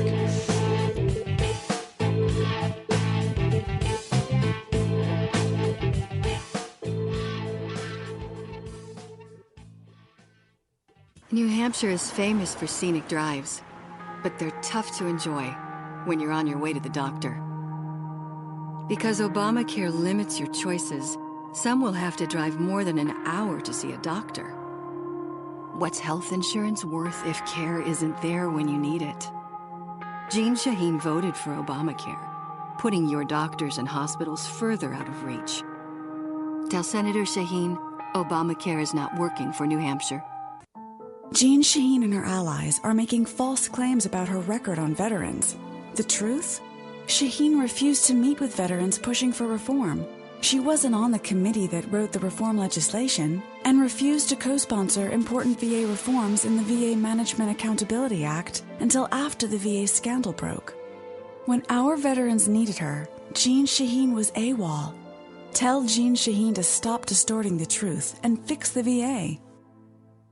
Hi, this is Rich Gerard, host of Gerard at Large in the Morning, the Manchester area's only locally owned, locally operated, focused, and interested riveting radio show, heard live every Monday through Friday from 6 to 9 on 90.7 FM WLMW, New Hampshire Family Radio, and available 24/7 live or archived at GerardAtLarge.com. Be sure to tune in.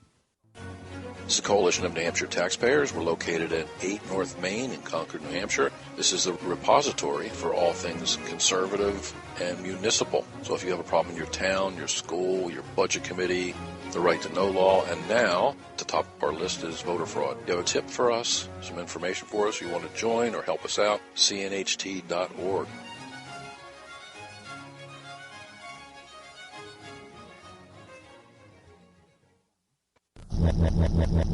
Talk. Oh, feel the power. Oh, I can feel it. Our moment of triumph approaches. It's Talk.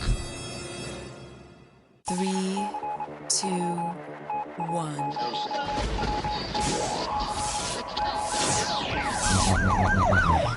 We'd like to welcome you to another edition of GrokTALK, brought to you by New Hampshire's leading conservative blog site, GrokTALK.com. We are your feared, extremist, right-wing, hard-charging, gun-toting, opinionated, outspoken, rabble-rousing, letter-writing, radio microphone stomping conservatives and rational libertarians. So get ready for more news and opinion you could only get from GraniteGrok.com. Yeah, baby! Talk. Welcome back to Thank you. GrokTALK. Let me play with the volume a little bit. Okay, well, we are back. Thanks again to Drs. Hannon and Dr. Singer for spending some time with us. We had great discussions about Obamacare and Medicaid expansion and the state of healthcare in America. And, having experts in is always the best way to do that. We, as we mentioned at the end of the last segment, we could have kept Dr. Singer on for the whole show. He was just had so much information to share that we'll have to try to get him back on and talk about some more of those things that he brought up that we just didn't have any opportunity to get into. True. Oh, and Mike's back. Hi, Mike. Hi, yeah, I was muted the second half of Joe. That was my fault. I decided to impose my coughing on the airwaves and forgot to unmute. Well, that's okay. That's okay. No problem. But I was thinking that the evil Steve would control freaked me out, but I realized it was me. It might have been Evil Steve. Maybe there was a confluence of Evil Steve and Mike, and that's okay. Anyway, thank you for being available to help us fill in the extra space. That's all right. I'm finishing my research on a news article. It's actually from last week, but it's still a fairly important WTF. Oh, good. Well, we're going to look forward to hearing about that. This is brought to you by GraniteGrok.com and the Coalition of New Hampshire Taxpayers. Don't forget to check us out. We are New Hampshire's leading conservative blog site, and there are no others. No, because we've outlasted them all. We have, and there is some debate about how much influence we have, but we do have it, and there it is. So we can talk about anything we want in the last segment. That's pretty much the way the first segment works, but since we didn't have a guest lined up, we almost did. We had a couple potential guests, but we weren't able to reel them in. On your influence part, I think we have more than what I realize. I think we have a lot more than what any of us realize. Yeah. Which is why every so often Skip gets the angry call saying, "Your guy said what?" Every so often. It sounds like he gets them all the time. Well, there seems to be two major thoughts, which is, Skip, how do I persuade you to endorse us? And the other is, Skip, your guy said what about us? Yes, we have had a couple of those happen, and it is what it is. And I keep going back to our history. Doug and I started this whole thing off at Granite Grok as two guys who had multiple opinions on the same subject, and we decided to write and thought, well, maybe with this new blogging deal back in 2005, 2006, although it had been happening for a number of years before that, we might get 5 or 6 people a week that would come and read us, and then we'd keep watching the hit counts and kept going up and up and up and up and up. We got involved more in the technology side and going to different events and got ourselves out there. And now with all of you guys who, even though Doug has left, all of you guys who write for Granite Grok, you, Steve, Ed, Jane, Susan, Kimberly, Rick, Don. I mean, just everybody who also submits guest posts. We do have a voice on the conservative side here in New Hampshire. I'm very grateful for it. I will never say that we deserve it, because deserve is such an overrated word. I think we have earned a modicum of respect, because every time I go someplace, I keep getting more people coming up and saying, well, thank you for what you do. Well, I appreciate it. I really do. And I try to look at it as sort of with wonderment in the eye, so it never goes to the head.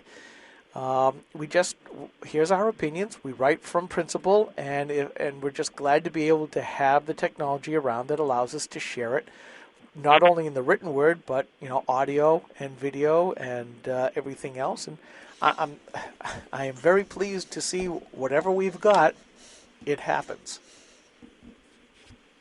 Mike? Yeah. Oh, exactly. See, I was gone from the table, so I couldn't contribute to the conversation because I had no clue what it was. And I paused because I realized that Skip was, it was basically a monologue, and I do. We basically have a. Did he talk the whole time I was gone? Because I went out and went to the bathroom. I was over in the office. Pretty much. Yeah, he did. You should have seen him. You should have seen him when Dr. Singer was on. Dr. Singer has the gift of being able to fill intelligently and cogently connected ideas for an indefinite period of time. It was awesome to have a guest who, sometimes you have a politician in and you just say, what do you think about erasers? And they can talk for 45 minutes about erasers, and it actually sounds pretty good. Well, he, knows a lot about healthcare. He's part of Cato. He's an involved guy, and he was just educating us on their situation and what's going on, and he just kept talking, and it was great because he's answering questions you don't even have to ask him. It's fantastic. But Skip was standing here looking like, I want to go in, coach. I want to go in. I want to play. And he did. He jumped in and cut him off. Well, a couple of times, I think there were a couple of times where asking a question, because we know what a lot of the issues are, but not all of our listeners know. Mm-hmm. And I wanted to try to make sure that they were brought into the conversation, because really that's what this is all about, involving our listeners and our watchers that may not know everything that we do, mostly only because, we're spending 4, 5, 6 hours a day looking at all this stuff online. Mm-hmm. Yeah, that's too much time. Well, some of us do. Some of us catch can. I've got a good set of emails that I subscribe to that bring me a lot of this and occasionally drag me off to websites. Yes, and I do want to say thank you to all of the daily Grok readers who get our email blast. If you haven't been on it, go to granitegrok.com. On the right-hand side, you can sign up for our daily watching digest. Myself in the screen, I'm like, look at he's rocking in his chair. Okay. We'll go away. They can still see you rocking. Yes. You know what that's a sign of. I do. Yeah. Anyway. Stop it. Right. No, I'm not going to stop it. Do whatever I want. Okay. I didn't. That would have worked a lot better if I was on. Yes, master. Thank you very much. There we go. So, there was a couple things that we didn't get a chance to get to. We were kind of talking about trains. We had to cut that off. We also have. Let's see. We have topics. We have topics. We have the DNC committee member, Terrence Bean, who has close ties to Ray Buckley, our state party chairman. He's a DNC vice chair, Mr. Buckley. Not our party chair. Our Democrat, state of New Hampshire, our state's Democrat party chair. Thank you. Let me clarify. Yes. He doesn't belong to our party. He doesn't belong to our party, although sometimes we wonder. Sometimes some members of our party seem to belong to his. Yep, and we know that he's got lots of connections with the militant gay agenda folks, and them and the media. And so there's this guy, Terry Bean. If you hadn't heard about it, we did write about it this week. I got another post going up probably tomorrow. And then another one to follow that, because more information just keeps coming my way. I'm getting stuff directly from people in Oregon about this guy, thanks to Ed, who knows taxpayer groups out there. And they're providing me links and access to information about Mr. Bean that you're not going to hear anywhere else but in Oregon. Oregon. Say it right. Like Bangor, Maine, Oregon. So anyway. Right. And then just this morning I found something as a piece of West Coast news that might be just up his street. We can't say that he's connected to it, but let's just say highly inappropriate educational techniques in Oregon schools for middle schoolers that just looked like it was exactly the kind of thing he'd be advocating for. Well, the interesting thing about Mr. Bean that people don't know, now he's been accused of, let me get it right, the indictment charges Bean with 2 counts of third-degree sodomy, a felony, and 1 count of third-degree sex abuse, a misdemeanor, of a 15-year-old minor. Now, Mr. Bean is 65 years old, something like that. 66, I thought. He has a 24-year-old boyfriend whom he takes with him everywhere. Everybody knows about his boyfriend. And his boyfriend got mad at him. They had a fight, and something happened, and he put a camera in his room. So there's actually somewhere, apparently, a good deal of footage of Mr. Bean having relations with young people. Well, that's the rumor, but this is just, there's actually more charges. These are the only ones we've heard about. So additional information will be coming our way with regard to the proclivities of Mr. Terrence Bean, who is the founder of the Human Rights Campaign, which is supposed to be about gay rights, but it's just another one of those Colorado model funnels to shove money into states with and to finance the Gestapo. They do cover a lot of other issues related to left-wing things, but Mr. Bean is highly connected to many, many high-ranking people in the Democrat Party. He is was, as of 2013, sitting a budget committee member for the Democrat National Committee. He has connections to Obama. He has connections to the Clintons. He has connections to everybody in the firmament of the Democrat Party. He was a best man at Barney Frank's wedding. Best man at Barney Frank's wedding. Dance with Nancy. Dance with Nancy Pelosi. Yeah, so, he's no stranger, and Ray Buckley's a DNC vice chair. They know each other. We've got instances and links where they ring at the exact same events, at the exact same time, dinners, bill signings, things like that. And so, if every Republican in the state is required to disavow, say, John Stephen because some private person wanted to have a bikini hula hoop contest at a fundraiser, I think that by mere association, the fact that this gentleman has been accused of raping a 15-year-old boy demands that everybody in the Democrat Party in New Hampshire denounce Terry Bean. And we've heard bupkis. Nothing. Bupkis. Nothing. Nada. 9. Zippo. Nice job. Thank you. It really is and does show the double standard of one train of political thought to the next. One can do no right, the other can do no wrong. Mm-hmm. Hey, you know what we're going to do? What? It's a little early, but we're going to take a quick break. And when we come back, Mike's going to say stuff. Okay. Wait a second. I got the wrong button. That happens sometimes. I got all these buttons. Here we go. Let's try this.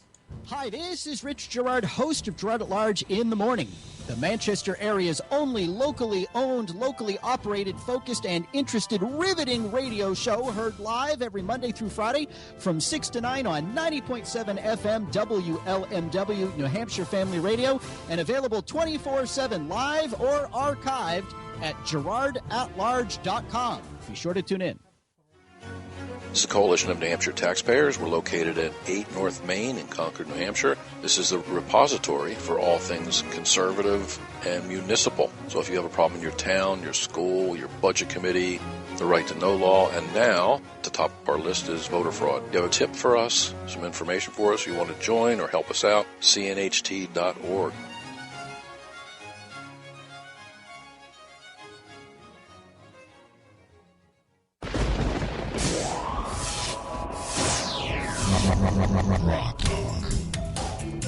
All right, we are back. Turn Mike's mic on. Okay, Mike, say something. Okay. Sure. Well, Terry Bean is definitely the gift that keeps on giving, and So those pictures of him that showed up with him with Obama, I think were priceless too. I wonder if Terry Buckley will get the blame for having Obama in the same picture as Terry Bean. We can only hope. But it's just priceless. And the party of the left-hand path that supports all kinds of immorality. The only liberalism that liberals really support is, in fact, the liberation of having no morals, whether it's in their politics or in their personal lives. As opposed to the people of the right-hand path who, in general, stand for personal responsibility and some kind of morality, even if some of our politicians don't quite uphold the bargain 100%. No, and this is the kind of thing that you see all the time. And Steve was right. Republicans are very quick to get away from the mud scattering that happens when something like this happens on the right. But as we're both pointing out, this has been out for a couple of days now, early hour on the West Coast, and nary a peep out of any of these guys, because the left openly advocates for not a libertarian, but a libertine, self-indulgent lifestyle, as long as you follow all of their other proscriptions and everything else that they lay down as the moralistic left, which is just as bad as what they used to call the Christian majority. And that's the thing. It's not that they accept a libertarian approach. They want to have total freedom in the stuff that might horrify the rest of us, and then they want us to have no freedom in the things that they think are good. And of course, the things that they believe are good tend to vary on a whim. And currently include climate change and the like. Their will, EPA wetlands, their will should be imposed upon us because it's moral. No, it's not moral. It's tyranny. No, absolutely. It is anything that is against traditional American values. They are absolutely for. Anything that enhances traditional American values absolutely has to be stamped out, because how can we get to the progressive utopian future that they promise us unless we get rid of our quote-unquote unenlightened old-fashioned way of thinking that holds us back and does not allow us to evolve, just like how President Obama has evolved from his pre-constitutional self to his now post-constitutional self, as we saw earlier this week. Post. It's funny. That's obviously been the big news story of the week. We've had these other things happen. For those of you who do not read Jonah Goldberg's Goldberg File, you can go to National Review online and sign up for it. It's a weekly newsletter. It comes out every Friday. It's funny. It's brilliant. He's it's very outstanding. Funny. He's one of my favorite writers. And this week he was talking about... he spent a lot of time talking about the problem with this whole amnesty thing, but he opened it with this. It's always remarkable to me, which is why I'm remarking upon it, how the only way this president can be rescued from a bad news cycle is if an even worse one comes along. This is a source of frustration for many on the right who get outraged by the fact that we don't talk enough about Fast and Furious, or Benghazi, or the IRS scandal, or the VA scandal, or Ukraine, Syria, Islamic State, China, Libya, Gitmo, etc. The reason some of these topics get pushed to the back burner, even on the right, is that another controversy or scandal suddenly eclipses the previous one. If I ask you to hold a bowling ball and then 5 minutes later I surprise you by throwing a second bowling ball at you and shouting catch, it's sort of unfair for me to expect you not to drop the ball. That may be the worst thing you've ever written. The couch. His couch interjects a lot if you don't read Jonah. The couch is the editor. Right. Phase 1, I'm going to finish reading and then you can tell us about the couch. Phase 1 of Grubergate came to an end because the White House or Jonathan Gruber or his legions of activist journalist homunculi offered the necessary answers or contrition, but because a bigger mess came along. The current fight over Obama's immigration diktat will probably end when the White House throws Israel under the mother of all buses by striking a deal with Iran. Already Bibi Netanyahu must feel like Joe Pesci as he walked into the room with plastic sheets on the floor in Goodfellas. The subsequent controversy over that will likely subside when the administration reveals it has been running an illegal dogfighting ring in the White House basement. That brouhaha will conclude when Biden lets it slip that he routinely hunts human beings for sport on the grounds of the vice president's residence. So this gives you a taste of the problem. And it's and you think scandalous White House, it's every week. It's almost every week. Mike? Yeah, it truly is, and it's almost as if they deliberately start these scandals. Just, you know, it boggles the mind no matter which way you look at it. It's like scandal burnout. Yeah, I think that's the whole point. They're trying to create scandal burnout amongst the people, and I don't think that they're intentionally starting these scandals in order to put them in the news. I think they're intentionally taking all these actions because they think they can get away with them, and they're deliberately releasing them on a schedule, usually on Friday document dumps, to just move the distraction along to the next topic. You're absolutely right, Mike, and part of it can be found, and I'm trying to bring it up, but Glenn Beck asked the question on The Blaze this week, why is he doing all this week? And the answer, and I was very surprised that Beck actually had to ask the question, because it's very clear. He spent all of his time on Fox trying to connect the dot for all of these leftist unions. And he was the one who brought me to knowledge of Saul Alinsky's rules for radicals. And I'm just pulling up the abridged version of that I've got on, abridged rules. And abridged too far? Yeah, Alinsky's rules. But hey, part of it was rule number 8, which is double down.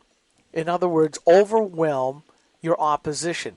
Because by the time they get used to the first thing that you've thrown at them, you need to go on to the next one. And let me read it actually as it is. Keep trying new things to keep the opposition off balance. As the opposition masters one approach, hit them from the flank with something new. Attack, attack, attack from all sides, never giving the reeling organization a chance to rest, regroup, recover, and re-strategize. And that's what we've seen with this, what in the Cold War term is dense pack, which is you've got so much going on, they don't know which way to go. And I said early on in his administration, I can't keep up with all this stuff. And I think a lot of conservatives are still saying that, because it has been one thing after another, after another, after another, after another, after another, and it never seems to stop. And back to what our legislature should be doing. I mean, as Jonathan Turley, a famous leftist law professor, said, and as many of the conservatives have said, he is the one, and I don't mean that in a good way, that the Constitution was written to protect us from. Well, I think what you're saying now is that the Constitution assumes some things about the person in the presidency that I think Obama has proven not to be true, and that is that the president's, whoever is the president at the time, holds the country up foremost to be the most important thing in his or her life, that his job is to protect the country and the Constitution. And we're seeing with this president, with Barack Hussein Obama, it not to be true. He has unmoored himself from the Constitution and doing what he wants. And I think this announcement this week about amnesty has proven that. I've said this for years now. Determined weakness. And Skip, there's an important point here that everybody's missing. He's ineligible. I don't give a rat's behind about the forged birth certificate. He's ineligible due to the Constitution, and we have come to disregard a certain provision of the Constitution, and maybe it's in the 14th Amendment, at our extreme peril. It was the intent of the founders that, with the exception of the first generation of politicians who by definition could not meet the requirements, that in order to qualify to run for president, and I think maybe vice president, you had to be born in America to two American citizens. In other words, you had to be a second-generation American, not a first. Obama doesn't qualify because he didn't have two American parents. Well, I'm going to kind of put that off just to the side for a minute, Mike, because I think there's something else that's even much more important. I think that was his upbringing that has unmoored him from traditional American life. He spent most of his formative years offshore in foreign lands, and even in his own family. It was very much an anti-American type of venue that he found himself in. We can talk about the family friend of Marshall. We can talk about the Little Red Church. We can talk about the formative folks in his life. We can look at his own biography where he said he searched out the Marxist, the disgruntled and all of that who hated America. And now you find such a person with such notions that says we hate America. And yes, we on the right talk about the people, the blame America first. And now you put somebody like that into the presidency, and we're surprised by what's happening at this point. I'm not surprised. No, this is exactly what we're not surprised, but a lot of other people were. Yeah. Yeah, the Constitution is supposed to protect us against this.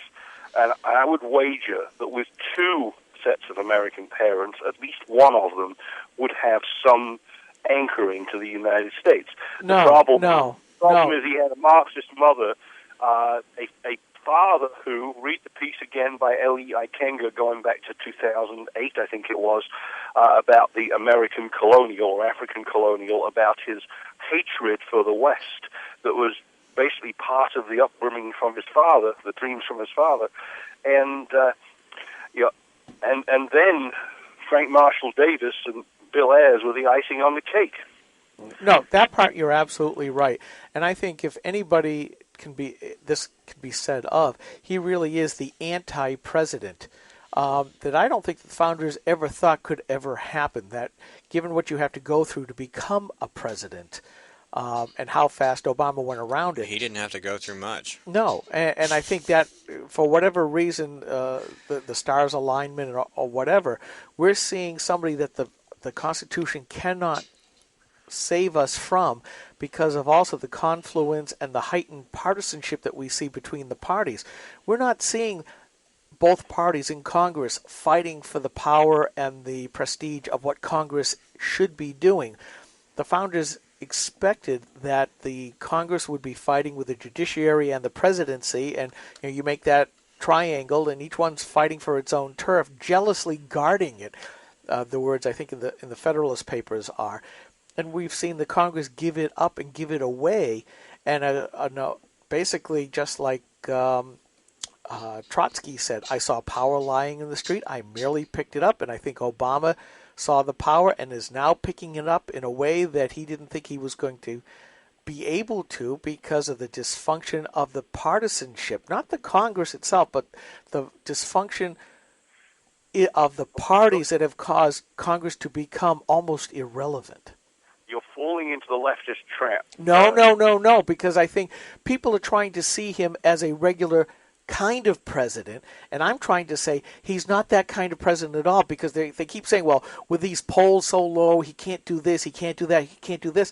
I've been saying all the time, it doesn't matter what anybody thinks of him anymore. You put him at top of the power of the heap of the federal government that has way too much power because of what has happened in history. He doesn't need Congress. He doesn't. I bet you if the Supreme Court said you can't do this, like some of the other departments have said when the judiciary has ruled against them, he's basically going to stick up his middle finger and go ahead, impeach me. And then the Republicans are going to just turn tail and not do it. They've neutered themselves instead of neutering him. He's completely outside of the political arena right now. He's completely outside of the constitutional arena. You basically have somebody that if he wants, unless the military says we will honor our oath to the Constitution and say he is violating that, because if he gives the wrong order to push the big red button or something like that, I mean, they may be the last bastion. And I'm not trying to be conspiracy theory, but it looks like what else is his...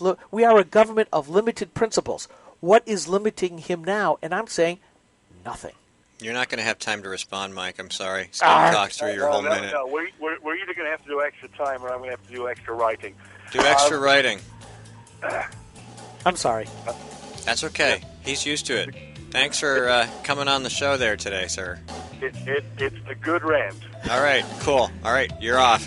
That's it for this week. That was Mike Rogers on the phone. I'm Steve McDonald. He is Skip Murphy. We will be back in 2 weeks. Don't forget to get your wife. Bye. Yeah, baby.